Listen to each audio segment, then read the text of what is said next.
Now we're going to demonstrate what a session might look like for phoneme segmentation. So this is a separate binder from the sound blending one. So you'll have all new pictures and data sheets in here. So let's look at a blank data sheet again. So this is what you'll find at the back of the binder.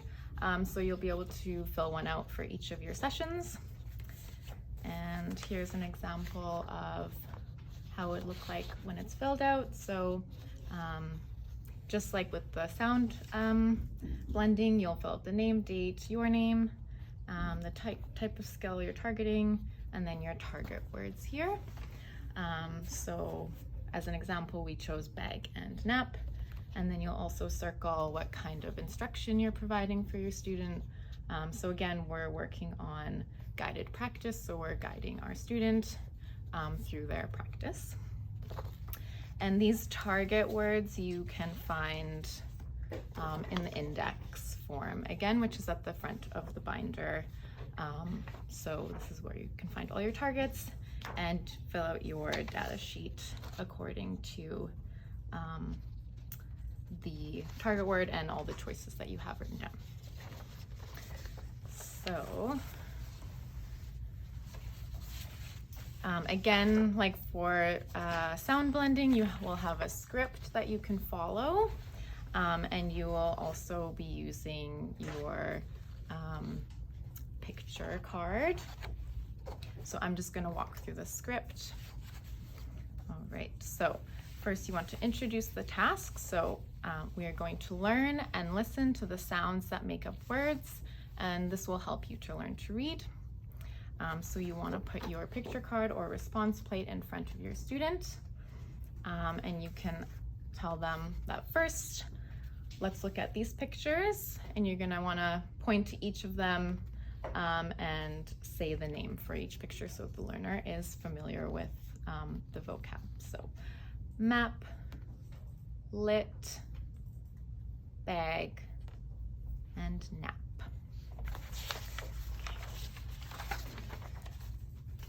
So you also have these letter cards in the front of your binder, which you will use together with the picture card. So after you introduce all the pictures, you'll continue with your script. So now we're going to start. I'm going to say a sound, listen to the sound, and point to the picture of the word that starts with that sound. So I'm going to show you, and I'm going to say a sound. B. And then you want to show them the letter card when you say the sound for them, but you are not going to say the name of the letter. So just make the sound for them. Now I look at all the pictures. Which one starts with B? So you're going to point to each picture and you're going to say the name of the picture again. So map, lit, bag, nap. And then you're going to repeat, and you're going to do a pause between the first sound and the rest of the word, just to emphasize that initial sound for your student.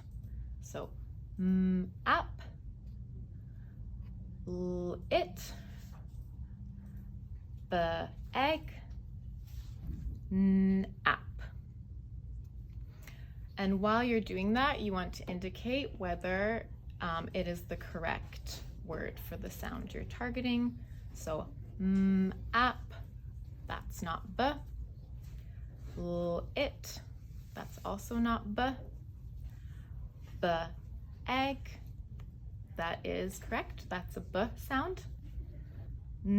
App, also not B. So we're going to repeat our target word and our target sound, bag. And we want to elongate the initial sound, B, egg. Bag starts with B. So you want to emphasize that for your student. All right, so now we're going to do another one. And we're going to do this one together with the learner. So that first practice was you modeling the task for your learner, and now you're going to do it together with them. So we're going to do one together, and we're going to use the same example, bag, just for the purposes of the video. So you would put the response plate in front of your learner again, and you would repeat by showing them the pictures and saying their names so that the learner is familiar with the vocab.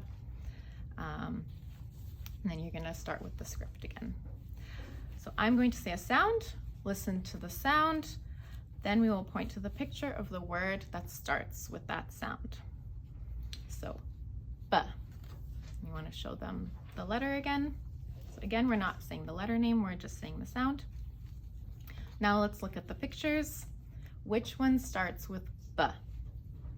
And here you will be providing a pause for your learner to allow them to respond independently, give them some time to think about the task. So you can give them a pause, and then you can label each of the pictures again, and you want to stress the initial sound. So map, it, egg,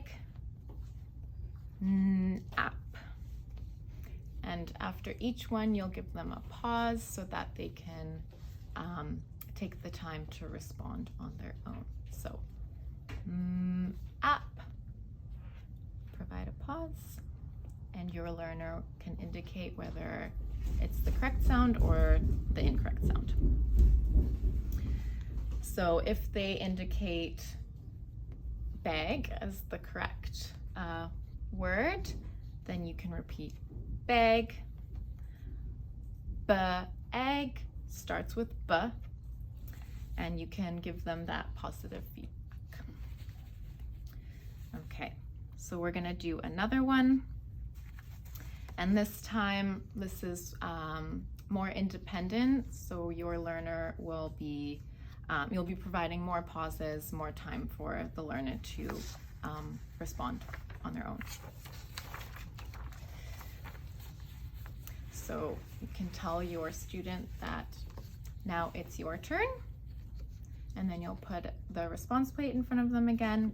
You can review the vocab again with them if you're using a different response plate. And then you'll start with your script again. So I'm going to say a sound, listen to the sound, then point to the picture of the word that starts with that sound. And you'll show your letter card again. So, B. And here you will really pause and focus the attention on your student.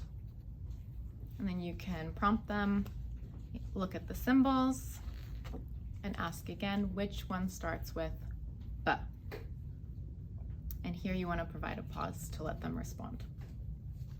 So if the response is correct, you can give the student positive feedback. So you can say, that's right, bag starts with B.